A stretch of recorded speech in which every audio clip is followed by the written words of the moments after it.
Selamat datang di video pembelajaran online SMA Negeri 3 Brebes bersama saya Ibu Meli, guru geografi. Pada video pembelajaran kali ini akan kita bahas materi kelas 11 bab 1 yaitu posisi Indonesia sebagai poros maritim dunia. Mari kita simak baik-baik.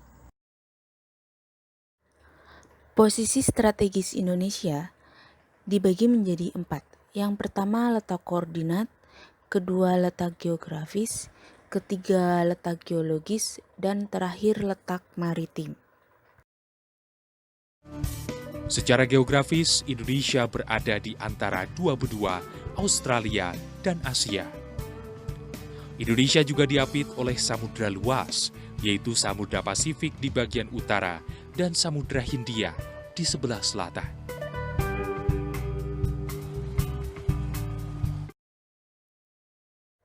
Secara geologis, Indonesia dilalui oleh dua jalur pegunungan muda. Yang pertama, pegunungan Mediterania di sebelah barat dan pegunungan Sirkumpasifik di sebelah timur. Jalur pegunungan tersebut menyebabkan Indonesia memiliki banyak gunung api aktif dan rawan terjadinya gempa bumi. Kepulauan wilayah Indonesia terbentuk dari dua dangkalan besar, yaitu dangkalan Sunda di sebelah barat dan dangkalan Sahul di sebelah timur.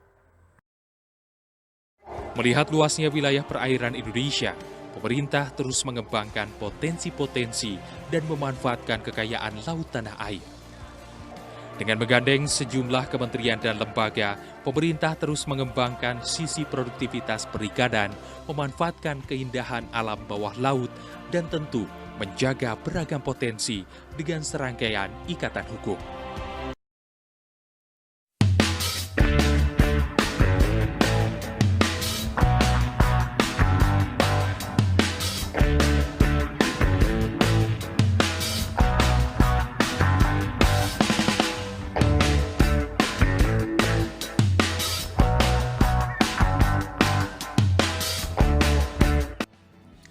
Dari letak geografisnya, Kabupaten Brebes memiliki lokasi yang cukup strategis untuk pengembangan wilayah pesisir.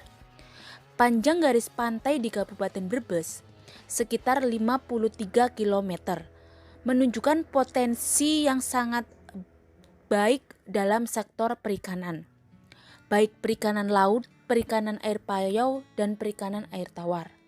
Dengan melihat berbagai potensi kelautan yang ada, maka masyarakat pun khususnya masyarakat pesisir di Kabupaten Brebes menjadikan sektor perikanan sebagai mata pencaharian yang penting untuk meningkatkan kebutuhan hidupnya.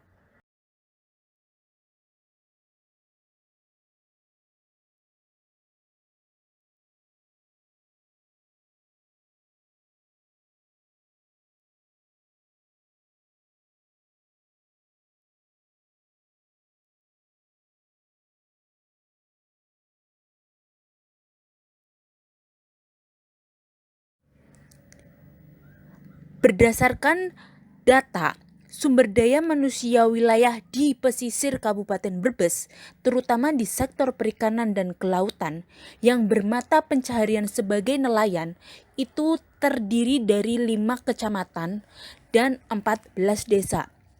Di antaranya bisa dilihat dalam tabel berikut. Dengan berbagai potensi yang dimilikinya, seharusnya Kabupaten Brebes mampu menjadikan prioritas utama bagi pertumbuhan ekonomi masyarakat di wilayah pesisir. Namun, ironisnya, masyarakat pesisir Kabupaten Brebes masih berada dalam golongan ekonomi lemah. Belum lagi kondisi pemukiman di wilayah pesisir Kabupaten Brebes yang sering dilanda banjir rob. Hal ini tentu menimbulkan kerugian bagi masyarakat di sekitarnya. Bagaimana hal ini bisa terjadi? Mari kita simak video berikut ini.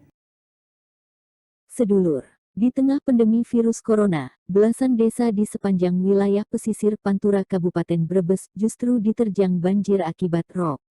Banjir akibat air laut pasang ini bahkan sudah dialami warga di pesisir Pantura Kota Bawang ini sejak sepekan lalu.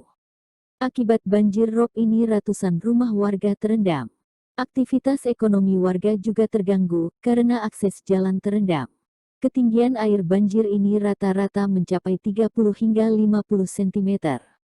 Di Desa Randusanga Kulon, Kecamatan Brebes misalnya, banjir rob menggenangi lebih dari 400 rumah warga. Tak hanya itu, banjir juga menggenangi ratusan hektar tambak produktif milik warga setempat. Banjir rob yang terjadi ini dinilai sebagai banjir rob terparah dibanding sebelumnya. Bahkan, di bulan ini menjadi puncak, ada 14 desa di pesisir Pantura Brebes yang terdampak banjir rob ini. Belasan desa itu tersebar di 5 kecamatan, yakni Kecamatan Brebes, Wanasari, Bulakamba, Tanjung dan Kecamatan Losari. Dampak terparah dialami Kecamatan Brebes. Selain menggenangi ribuan rumah warga, rob juga merendam 1.831 hektar tambak produktif milik warga. Sementara jumlah total area tambak yang terdampak rob di Brebes mencapai 3.570 hektar. Para pemilik tambak pun mengalami kerugian sangat besar. Baik anak-anak, demikian materi untuk pertemuan kali ini. Sebagai generasi penerus bangsa, semoga kalian bisa membawa Indonesia menjadi negara maritim yang lebih baik lagi ya. Sayang banget kan kalau potensi yang sudah kita miliki tidak bisa dimanfaatkan dengan baik.